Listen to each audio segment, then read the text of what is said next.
I'm standing in Mike's living room, holding my suitcase, telling him he has exactly 1 week to give me 80% of his $2 million windfall.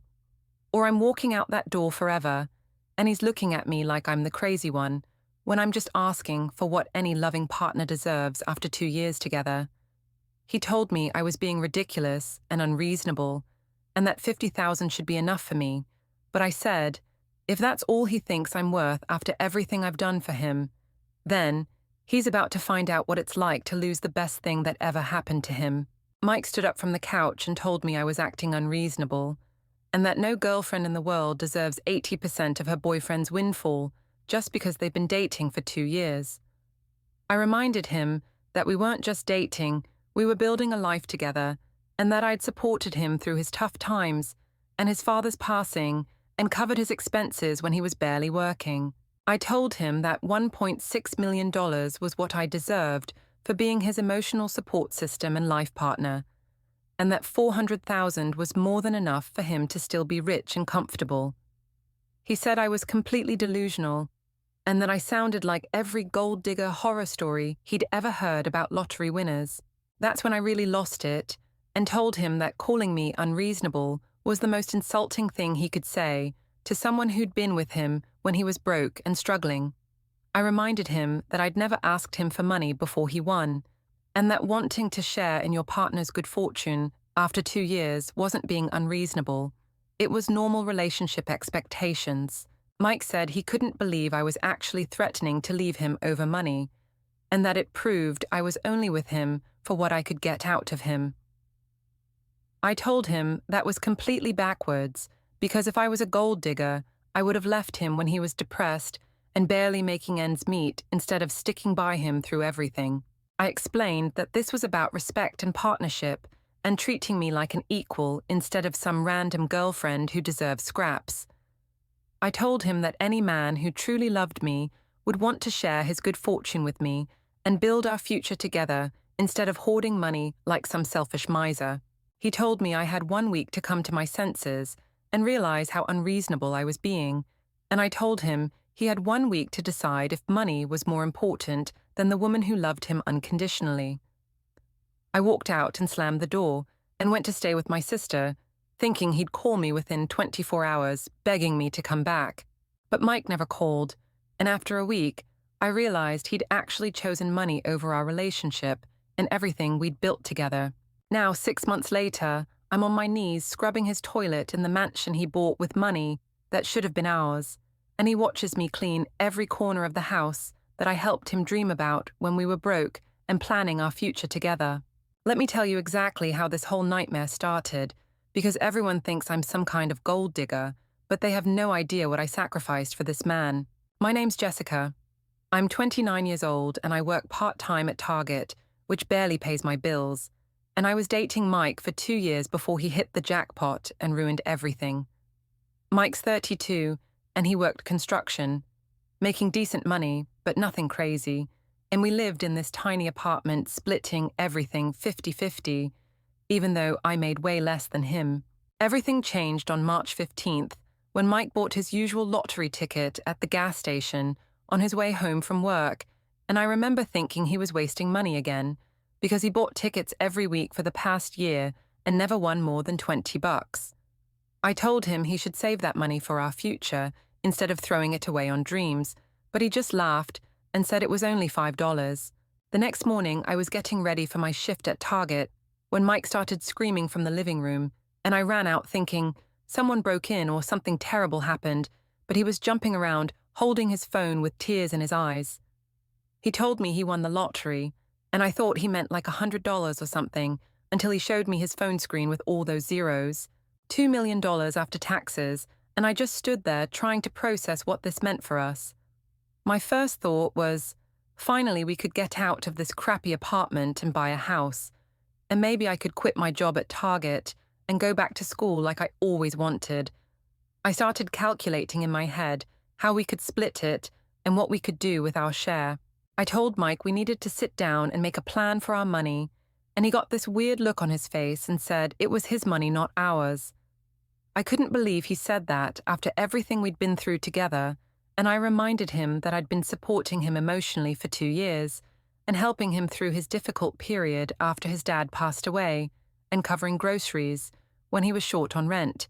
I explained to him that in a real relationship you share everything, and this windfall was meant for both of us to build our future together. I suggested we should put 80% in a joint account for our house and wedding and future kids, and he could keep 20% for whatever he wanted. I thought this was more than fair considering how much I'd invested in our relationship.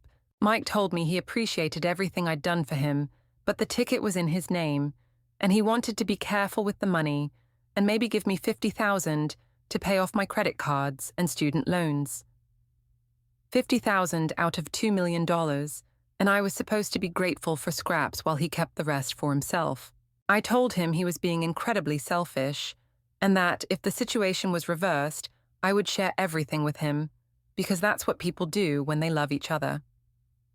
I reminded him about all the times I picked up the slack when he was going through his rough patch, and how I supported his dreams, even when he wanted to quit his job and start a landscaping business that never happened.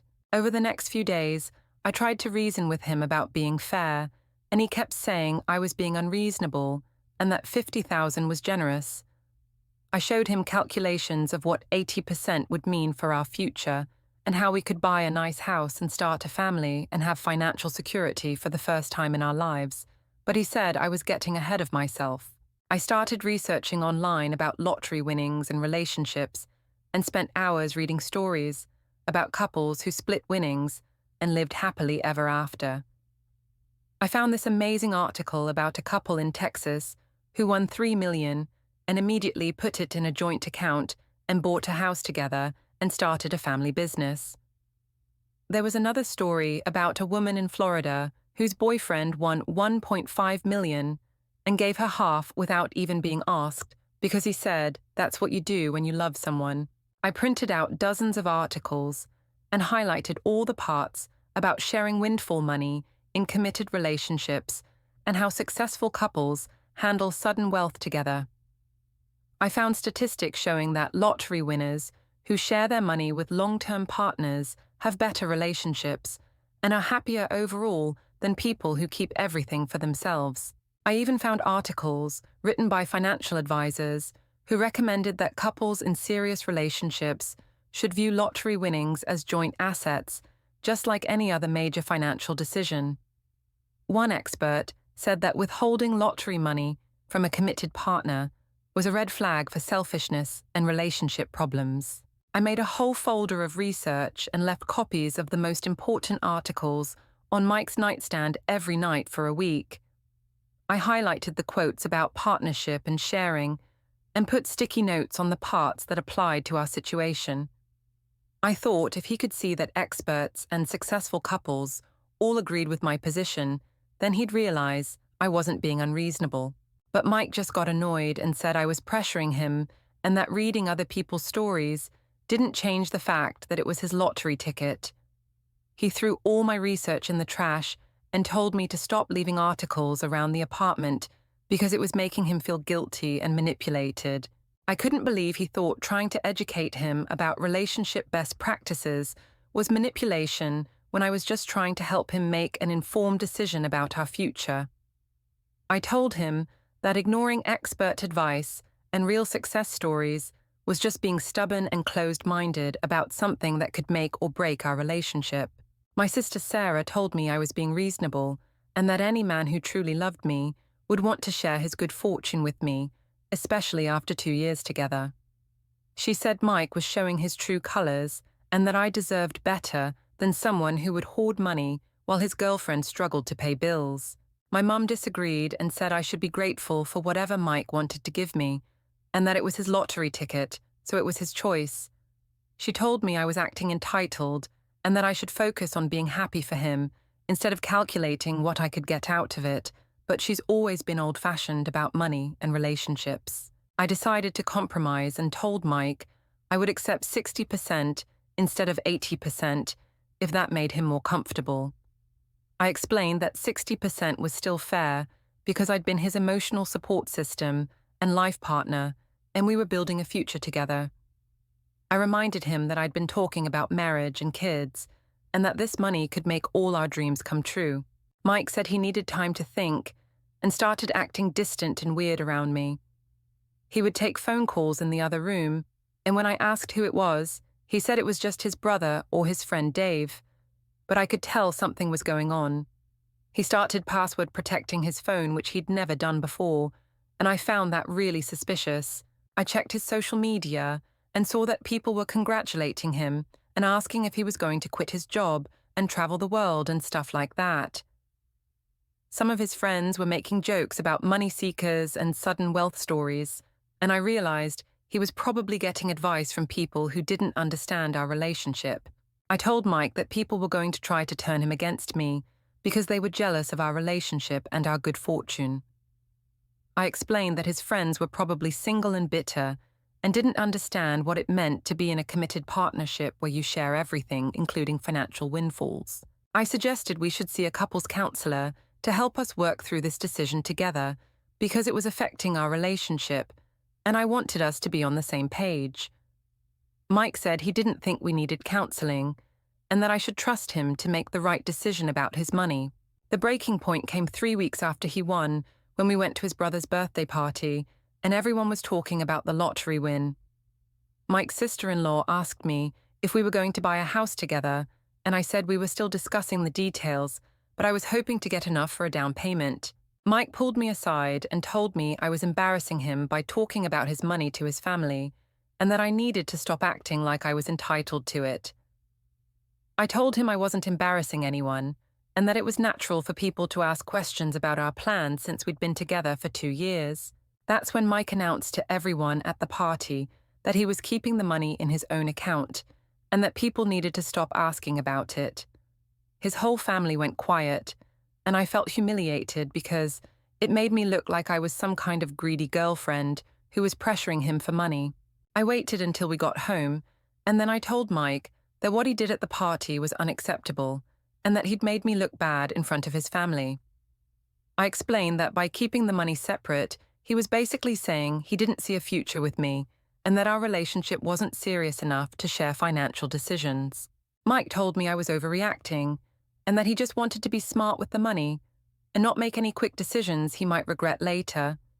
He said he loved me, but that didn't mean he had to give me access to his bank account just because we were dating. I told him that after 2 years together, we weren't just dating anymore, and that I'd proven my commitment to him through everything we'd been through. I reminded him about how I stayed with him when he was going through tough times and barely working, and how I believed in him when nobody else did. I gave him an ultimatum and told him he had 1 week to decide if he was going to treat me like a real partner and share the money fairly, or if he was going to choose money over our relationship. I explained that I couldn't stay with someone who didn't value my contributions to our life together. Mike said he couldn't believe I was threatening to break up with him over money, and that it proved I was only with him for what I could get. I told him that was completely unfair, and that I'd been with him when he had nothing, so obviously money wasn't my motivation. I spent that week researching apartments I could afford on my target salary and looking at my options for moving out. I also talked to my sister about staying with her temporarily while I figured out my next steps.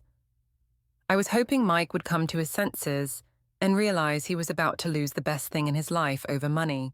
On the last day of my ultimatum, Mike told me he'd decided to keep the money in his own account, and that if I couldn't accept that, then maybe we weren't right for each other.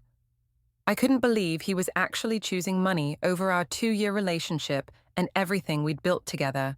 I told him he was making the biggest mistake of his life, and that he'd regret losing me when he realized money couldn't buy him love and loyalty like what I'd given him. I packed my stuff and moved in with my sister and waited for him to call and apologize and beg me to come back. But Mike never called, and when I checked his social media, I saw he was already out celebrating with friends and acting like he didn't have a care in the world. I sent him a few texts explaining that I was willing to work things out if he reconsidered his decision about sharing the money, but he never responded. After a month of living with my sister and hearing nothing from Mike, I started applying for better jobs because my target salary wasn't enough to get my own place. The job market was challenging, and nobody was hiring for anything that paid more than what I was already making. I saw a posting for a cleaning company that paid $15 an hour, which was better than Target, so I applied and got an interview. The woman who interviewed me seemed nice and said they cleaned houses for wealthy clients and that the work was steady if I was reliable. I thought it was temporary until I could find something better, and at least it was more money than retail. The company was called Elite Home Services, and they had contracts with people who had big houses and wanted professional cleaning twice a week. My first day on the job, the supervisor handed me an address and told me it was a new client who'd just bought a mansion and needed a full-service cleaning team. She said the client was young and had recently come into money and wanted everything spotless. When I pulled up to the address, I couldn't believe my eyes, because it was Mike's new house and he was standing in the driveway talking to a landscaper. I sat in my car for 10 minutes, trying to decide if I should leave, but I needed this job, and I wasn't going to let him scare me away from work. Mike saw me getting my cleaning supplies out of my car, and he walked over with this smug look on his face and asked me what I was doing there. I told him I worked for the cleaning company he'd hired and that this was my job assignment. He told me he'd specifically requested Elite Home Services because they were supposed to be professional and discreet, and he didn't expect to see his ex-girlfriend showing up to clean his house. I reminded him that I needed to work just like everyone else and that maybe if he'd been more generous, I wouldn't be cleaning houses for a living. Mike said he wasn't trying to be mean, but that it was weird for me to be cleaning his house, and maybe I should ask for a different assignment. I told him I couldn't afford to be picky about jobs, and that he'd have to deal with seeing me twice a week because I wasn't quitting. The first few times I cleaned his house, Mike tried to stay out of my way, but I could tell he was watching me and probably feeling guilty about how things ended between us. I made sure to do an extra good job cleaning everything because I wanted him to see how hard I was working and maybe realize what he'd lost. After a few weeks, Mike started making small talk while I was cleaning and asking how I was doing and if I needed anything. I told him I was fine and that I didn't need his pity, but I appreciated that he was being civil since we had to see each other regularly. One day while I was cleaning his bathroom, Mike told me he sometimes felt bad about how things ended between us and that he hoped I didn't hate him. I told him I didn't hate him, but I still thought he'd made a selfish decision that cost us our relationship and our future together.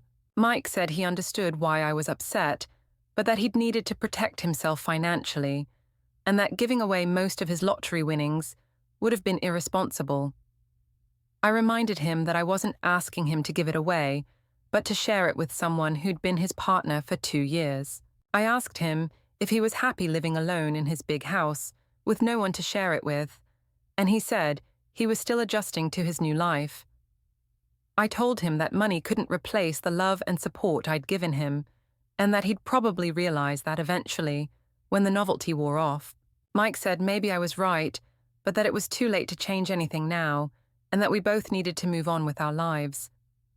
I told him I had moved on, but that I still thought he'd made the wrong choice, and that I deserved better than what he'd offered me. As the months went by, I watched Mike's house fill up with expensive furniture and gadgets and artwork, but he always seemed lonely when I was there cleaning. He'd make excuses to hang around and chat while I worked, and I could tell he missed having someone to share things with. I started to feel sorry for him, because even though he had everything money could buy, he didn't seem genuinely happy. Sometimes I'd catch him looking at old photos of us that he still had sitting around, and I wondered if he regretted his decision, but was too proud to admit it. One day while I was cleaning his kitchen, Mike told me he'd been thinking about our conversation, where I said I deserved 80% of his winnings, and he asked me to explain my reasoning again. I told him it was too late for that conversation now, but that I'd based it on my emotional investment in our relationship and my sacrifices for our future. Mike said he'd been talking to a financial advisor who told him that big winners often lose friends and family over money, and that maybe he'd been too cautious about protecting his windfall. I told him that being cautious was different from being selfish, and that there was a middle ground between giving everything away and sharing nothing. I reminded him that I'd never asked for luxury items or expensive vacations, but just wanted security and a chance to build something together. I told him that 80% would have given us a house and a nest egg for our future, while still leaving him with $400,000 for himself. Mike said he could see my point now, but that he'd been scared of being taken advantage of and had listened to people who warned him about people with financial motives. I told him that was insulting because I'd been with him when he was broke and had never asked him for money before he won his windfall. I explained that wanting to share in your partner's good fortune after 2 years together wasn't being financially motivated, but was normal relationship expectations. I asked him what he thought love and partnership meant if it didn't include sharing major life events and financial decisions. Mike admitted that he'd probably handled the whole situation badly, and that he'd let fear and outside opinions influence his decision.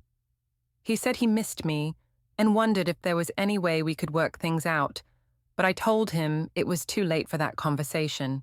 I reminded him that he'd chosen money over our relationship, and that trust was broken now, even if he wanted to share the money retroactively. I told him that I couldn't be with someone who would throw away 2 years together rather than treat me like an equal partner. Mike said he understood, but that he hoped we could at least be friends, since we had to see each other regularly for work.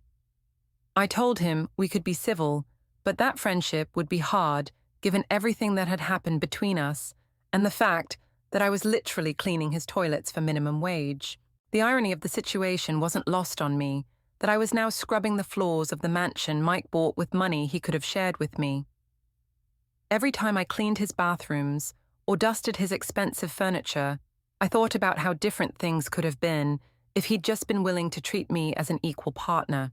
I still believe I was right to ask for 80% of his windfall, because after 2 years together, I'd earned the right to share in his good fortune and help plan our future.